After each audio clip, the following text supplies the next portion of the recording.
माननीय प्रधानमंत्री भारत सरकार, माननीय गृह मंत्री भारत सरकार द्वारा माननीय जिलाधिकारी या जिला कलेक्टर महोदया, जिला चंडीगढ़, राज्य चंडीगढ़। विषय है आरएसएस बीजेपी के लोगों के द्वारा षड्यंत्र वामसेफ एवं भारत मुक्ति मोर्चा के राष्ट्रीय अधिवेशन की परमिशन रद्द किए जाने के विरोध में तथा ओबीसी की जाति आधारित जनगणना के संवैधानिक अधिकारों की रक्षा के संदर्भ में। माननीय महोदय, हम भारत मुक्ति मोर्चा एवं उसके सहयोगी संगठनों, बहुजन क्रांति मोर्चा एवं उसके सहभागी संगठनों, राष्ट्रीय पिछड़ा वर्ग मोर्चा एवं राष्ट्रीय परिवर्तन मोर्चा एवं उसके सहभागी संगठनों एवं मूल निवासी बहुजन समाज के इस आंदोलन में सहभागी सामाजिक संगठनों के पदाधिकारी, कार्यकर्ता, समर्थक संवैधानिक एवं लोकतांत्रिक अधिकारों के तहत यह ज्ञापन प्रस्तुत कर रहे हैं। मामले की पृष्ठभूमि।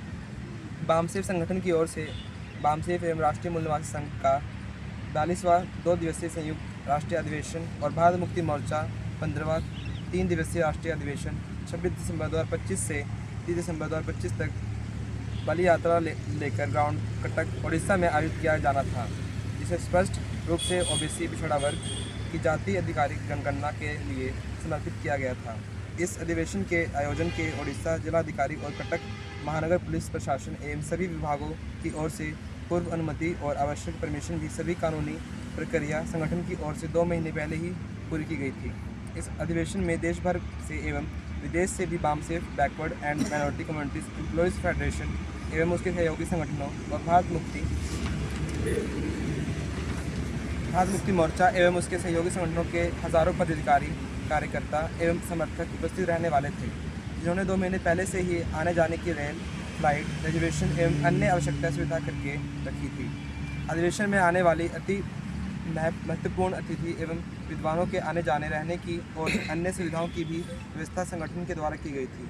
यह अधिवेशन संपन्न होने वाले बलि यात्रा लेकर ग्राउंड को प्रशासन के द्वारा संगठन 8-10 दिन पहले ही हैंडओवर कर दिया गया था, जिसमें भी सभा मंडप, आने वाले डेलीगेट की रहने की पंडाल व्यवस्था, सैनिटेशन की व्यवस्था का कार्य संगठन ने शुरू किया था। यह कार्य लगभग पूरा होने वाला था और 26 दिसंबर से अधिवेशन शुरू होने ही वाला था, लेकिन अत्यंत दुर्भाग्यपूर्ण एवं चिंताजनक तथ्य यह है कि आरएसएस बीजेपी से जुड़े लोग के दबाव और षड्यंत्र के चलते महानगर पुलिस प्रशासन और जिलाधिकारी द्वारा इस वामसेफ एवं भारत मुक्ति मोर्चा के राष्ट्रीय अधिवेशन की प्रशासनिक परमिशन जानबूझकर ऐसे समय पर अचानक रद्द करवाई गई।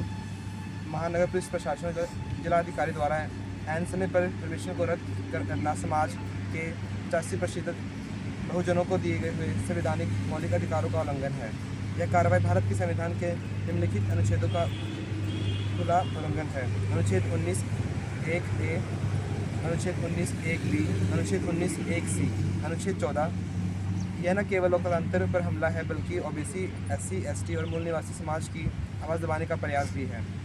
भारत का संविधान केवल एक कानूनी दस्तावेज नहीं है, यह जनता की स्वतंत्रता, सम्मान, उज्ज्वल भविष्य की गारंटी है। लेकिन जब कोई सरकार या प्रशासन जनता के द्वारा मौलिक अधिकारों को प्रतिबंधित, सीमित, स्थगित करने या कुचलने लगता है, तो यह केवल किसी व्यक्ति का संगठन पर हमला नहीं होता, यह संविधान पर हमला है। यह पूरे समाज को गुलामी की ओर धकेलने की शुरुआत होती है। भारत के संविधान का भाग 3 अनुच्छेद 12 से 35 हर नागरिक को बोलने की स्वतंत्रता, शांतिपूर्वक सभा करने और संगठन बनाने का, सरकार एवं कानून के सामने सभी नागरिकों को भेद रहित समानता और सम्मानपूर्वक जीवन और व्यक्तिगत स्वतंत्रता का अधिकार ये मौलिक अधिकार देता है। डॉक्टर बाबा साहब अम्बेडकर ने इन्हीं अधिकारों को संविधान की आत्मा कहा है। जब मौलिक अधिकार रोके जाते हैं तो समाज पर असर पड़ता है। इससे समाज के अधिकारों के लिए लड़ने वाले लोग को और समाज को डराया जाता है। डर का समाज बनता है, लोग बोलने से डरते हैं। सत्ता में बैठे लोग को सवाल पूछना अपराध बन जाता है। सत्ताधिकारी लोगों से असहमति रखने वाले लोगों को देशद्रोही करार दिया जाता है। यह लोकतंत्र नहीं होता, बल्कि डर का राज होता है। इसलिए डॉक्टर बाबा साहब अम्बेडकर ने इन मौलिक अधिकारों को संविधान की आत्मा कहा है।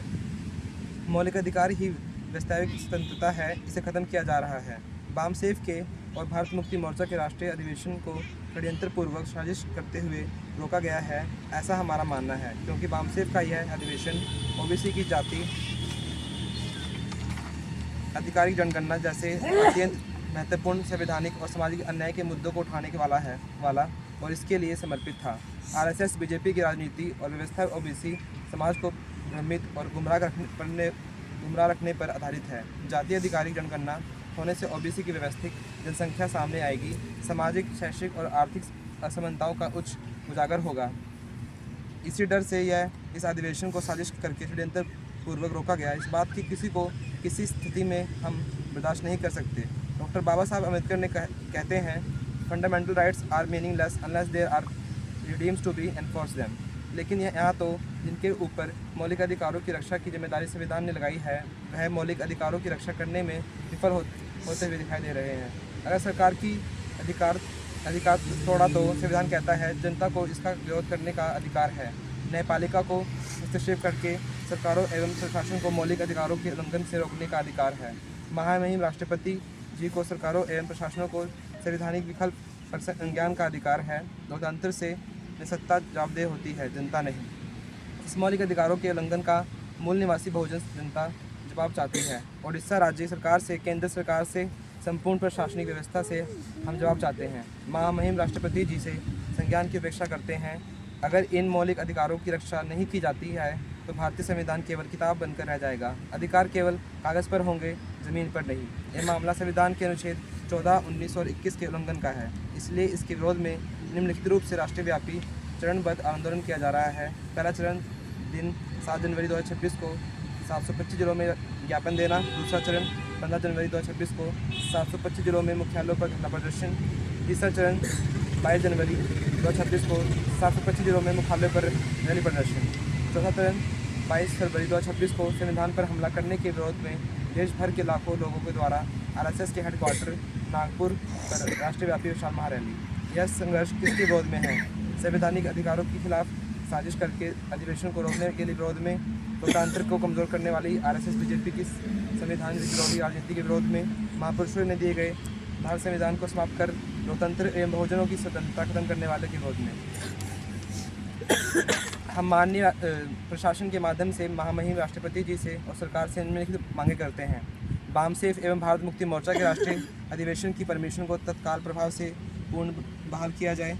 इस अधिवेशन में सहभागी होने वाले डेलीगेट की कार्यकर्ता एवं संगठन का हुआ खर्चा एवं नुकसान का पूरा मुआवजा दिया जाए। भविष्य में किसी भी संगठन के संवैधानिक, सामाजिक और वैचारिक कार्यक्रम को राजनीतिक दबाव में रोकने की परंपरा बंद की जाए और संविधान द्वारा लोकतांत्रिक अधिकारों के संपूर्ण सुनिश्चित की जाए। इसके लिए स्वतंत्र रूप से कानून बनाए जाए।